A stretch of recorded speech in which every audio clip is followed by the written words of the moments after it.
నమస్కారం ఘంటారావానికి స్వాగతం. ముందుగా ప్రధాన అంశాలు. ఆపరేషన్ సింధూర్ కొత్త ప్రమాణాలను లిఖించిందన్న ప్రధాని. 25 నిమిషాల్లోనే ఉగ్ర స్థావరాలను గురిచూసి కొట్టినట్లు వెల్లడి.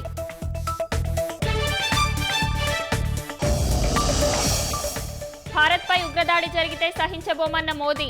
నచ్చినట్లు విరుచుకుపడతామని హెచ్చరిక.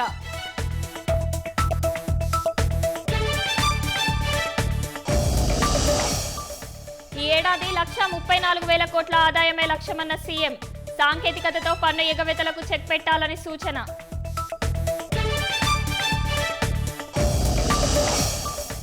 రాష్ట్రానికి వచ్చేందుకు 91 పెద్ద కంపెనీలు సిద్ధంగా ఉన్నాయి. యూనిట్ల స్థాపనకు సత్వర చర్యలు చేపట్టాలన్న లోకేష్.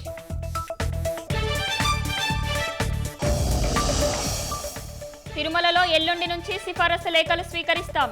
వీఐపీ బ్రేక్ దర్శనాలు ఉంటాయని మంత్రి ఆనం స్పష్టీకరణ.